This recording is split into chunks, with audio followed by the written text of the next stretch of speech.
कौमी असम्बली और सेनेट के अंदर सूरत हाल भी आपके इल्म में है कि जिस तरह रजा रब्बानी साहब ने आज बात की और दूसरी जानिब कौमी असम्बली में अलामती वॉकआउट किया गया, ये इस तरह की अखलाकियात और इस तरह की सियासत और उसमें बदजबानी ये किस नहज पे ले जाएगी हमें? तो ये तो जी बिल्कुल इन कौमों को तबाह करने वाली बात है। और मैं आपको एक बात बताऊँ कि ये कश्मीर के अंदर इलेक्शन कैंपेन में हम एक और चीज़ भी देख रहे हैं कि हम हर वो बात कर रहे हैं कि जिसका हिंदुस्तानी मीडिया और हिंदुस्तानी हुकूमत जो है वो प्रचार करती है और वो लोगों को ताने देती है कि जी मकबूजा कश्मीर से ज़्यादा बुरा हाल तो आज़ाद कश्मीर का है। तो जिस तरह की हमने नारेबाजी की है, हम उनको तक़वियत पहुँचा रहे हैं। और ये मुझे नहीं समझ आता कि हमारे लीडरान कैसे हैं।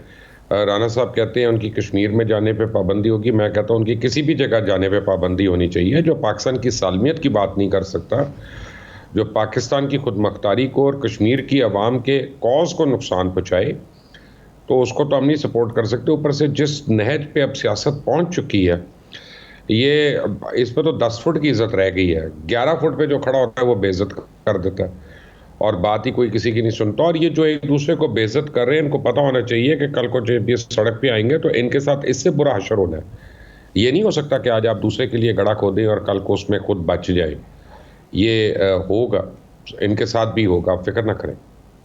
बादशाह साहब, मौजूदा सियासी सूरत हाल में आप क्या देख रहे हैं? MQM ने सिंध के अंदर गवर्नर राज लगाने की आज अपील कर दी है और बड़े खुल के MQM जो है वो सामने आ गई है। मुस्लिम लीग काफ जो है, जिसके मतलब कहा जा रहा था नाराज़ थी, मोहम्मद सलाई को वज़ीर बना दिया गया। पीपल्स पार्टी कश्मीर के अंदर तहरीक इंसाफ से ज़्यादा नून लीग को टारगेट कर रही है। बिलावल साहब अमेरिका चले गए हैं। क्या खिचड़ी पक रही है, किस तरफ जा रहे हैं मामला? देखिए जी, पहली बात तो यह है कि मोहम्मद सलाई साहब को इमरान खान ने वज़ीर नहीं बनाया, उनको तो ज़ोर आवरी पे बनवाया गया और ये आपको भी पता और ये मुझे भी पता है। तो इसका मतलब है कि अभी और भी वज़ीर हैं, कुछ वो भी चेंज होने वाले हैं, रिप्लेस होने वाले हैं। कश्मीर का इलेक्शन आप होने दें, आपके मेजर वज़रा जो हैं कुछ चेंज होने वाले हैं। एनर्जी का चेंज होगा, आपके ये ट्रेड वगैरह में, कॉमर्स वगैरह में आपके भी बड़े वज़ीर चेंज होने और फारिग होने हैं उन्होंने। और ऐसे PMs की जगह आप देखेंगे कि पार्लियामेंटेरियंस आएंगे जो फुल फेडरल मिनिस्टर्स बन के आएंगे। एक तो ये होगा। जहाँ तक MQM का ताल्लुक है, तो पीपल्स पार्टी को अभी मिली है जी एशियन डेवलपमेंट बैंक वगैरह से और वर्ल्ड बैंक से मिला के $2 बिलियन की टोटल एड मिल रही है, जिनमें $800 मिलियन आ चुकी है और वो कराची की हालत ज़ार ठीक करने के लिए। तो अब अगर बल्दियाती इंतखाबात नहीं होते और डिलेड रहते हैं, तो पीपल्स पार्टी ये 2 साल में सिंध हुकूमत की ज़ेर बैनर जो कराची में वो पैसे लगाएगी, तो फिर इसका मतलब है कि अगला इलेक्शन और बल्दियाती इलेक्शन वो वहाँ पे पीपल्स पार्टी की जेब में होगा। तो MQM जो है वो टोटल स्पैनर इसलिए डाल रही है कि किसी तरह ये काम रुक जाएं, किसी तरह पीपल्स पार्टी की जो मूवमेंट्स हैं वो रुक जाएं। तो गवर्नर राज लगता है तो तब भी उनको फ़ायदा है, तब वो जा सकते हैं जनरल इलेक्शन में और बल्दियाती इलेक्शन में। अगर अगले 1 साल 1.5 साल में मुराद अली शाह की हुकूमत जो लगता है कि कर लेगी, अगर उन्होंने कुछ डेवलपमेंट कर ली और कुछ रिपेयर वर्क कर लिया कराची में, तो आप समझे MQM जो है वो देख चुकी है अपना। मुबश्शिर साहब, आप क्या समझते हैं कि MQM गवर्नर राज का मुतालिबा अपने तय लगा रही है या इसमें वफाकी हुकूमत की तरफ से कुछ इशारा है? नहीं, वफाकी हुकूमत को तो खैर बताएंगे अभी, या उन्होंने बताया होगा, लेकिन यह है कि ये MQM अपनी तरफ से कर रही है क्योंकि उनको अपना फ्यूचर बहुत मखदूश नज़र आ रहा है सिंध के अर्बन एरियाज़ में। देखिए, MQM का एक सूरत पर सर्वाइवल है कि इसके जितने धड़े हैं वो सारे एक तो मिलें और बाकायदा कुछ काम करना शुरू करें। लेकिन अगर वो मिलते नहीं और आपस में ही लड़ते रहते हैं, चाहे वो MQM हो, चाहे वो MQM हकीकी हो, चाहे वो फारूक सत्तार हो, चाहे वो PSP हो, जब ये लोग आपस में लड़ते रहेंगे, तो अभी आपने देख लिया कि जिस इलेक्शन में, बाई इलेक्शन में फैसल वाडा ने जहाँ छोड़ा था, तो वहाँ पीपल्स पार्टी कैसे नीचे से आके सबको सरप्राइज़ करके चली गई। तो ये बाकी कराची और हैदराबाद में भी होगा, यही होगा जो आपने ये फैसल वाडा वाले हल्के में देखा। बादशाह साहब, बिलावल साहब वाकई किसी कॉन्फ्रेंस में गए हुए हैं या जो इल्ज़ाम लग रहा है कि अपनी कुछ जायदाद बेचने गए हैं या उसको डॉक्यूमेंट्स में तब्दीली कराने गए हैं, या वो वाकई किसी ऐसे मिशन पे गए हैं कि आने वाला वक्त उनके लिए बेहतर हो जाए? मेरा ख्याल है कि बिलावल साहब अगर कॉन्फ्रेंस में गए होते हैं तो आजकल दुनिया में सारी कॉन्फ्रेंसें जो है जूम पे हो रही हैं, तो मैं भी आपके साथ स्काइप पे बैठा, कोई ऐसी क़यामत नहीं आती।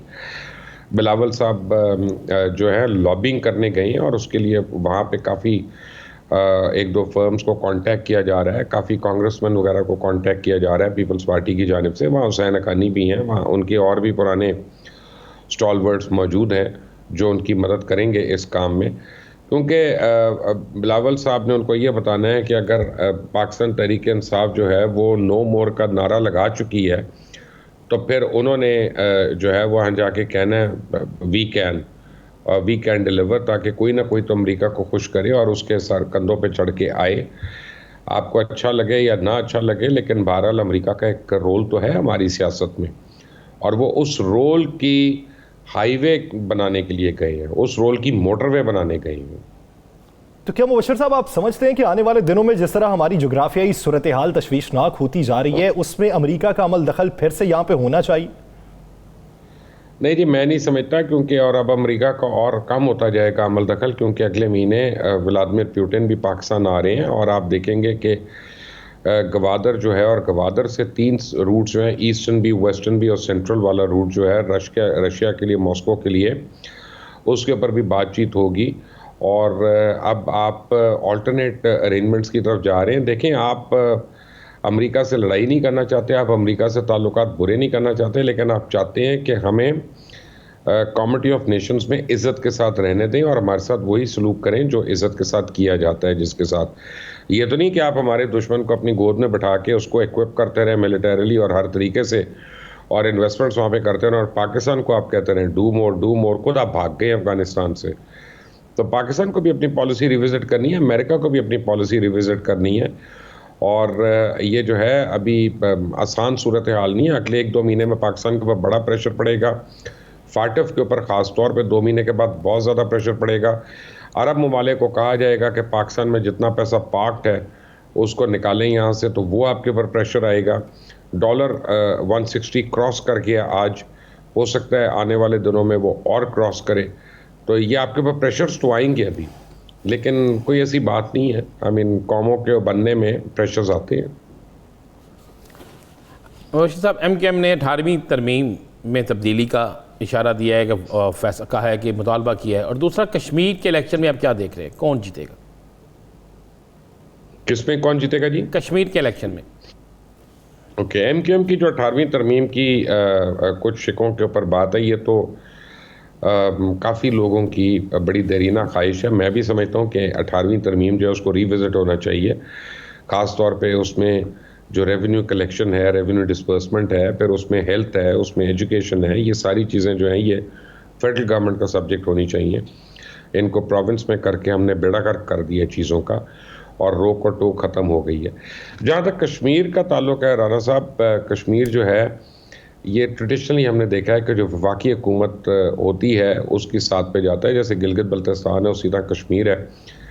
मुझे ये नहीं लगता कि PTI को इसमें कुछ ज़्यादा प्रॉब्लम्स होंगी वहाँ पे अपनी हुकूमत बनाने के लिए, लेकिन PMLN को अपनी सीटें बचाने के लिए बहुत ज़्यादा प्रॉब्लम होगी। उसकी वजह है कि उनके कैंडिडेट्स भी भाग गए हैं कुछ, और वो अब उनको पता चल रहा है कि वो तो अंदर से PTI को मिल गए हैं, तो और जमातों को मिल रहे हैं।